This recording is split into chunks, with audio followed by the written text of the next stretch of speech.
ભાવનગર શહેરમાં ઝાડા ઉલટીના કેસ નોંધાયા છે।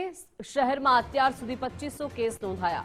ગત વર્ષની સરખામણીએ આ વર્ષે કેસ ઘટ્યા છે। સર્વેલન્સ ટીમો દ્વારા ઘરે ઘરે જઈ જાગૃતિ અભિયાન શરૂ કરવામાં આવ્યા છે। લૂ સામે બચવા માટે ખાસ માહિતી આપવામાં આવી છે।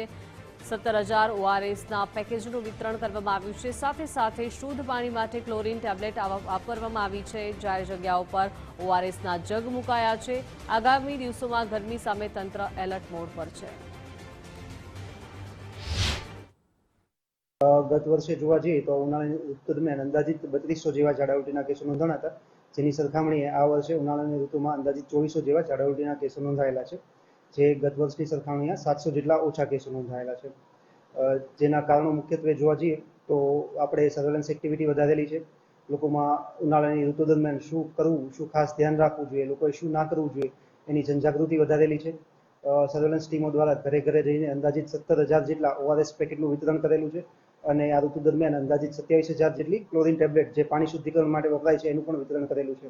આ ઉપરાંત શહેરના વિવિધ જગ્યાઓ પર ઓઆરએસ વાળા પાણીના જગ મૂકેલા છે, હોર્ડિંગ્સ મૂકેલા છે, તેમજ રેડિયો અને ટીવીમાં લોકોએ શું તકેદારી રાખવી એ અંગે સ્ક્રોલિંગ પણ કરેલું છે।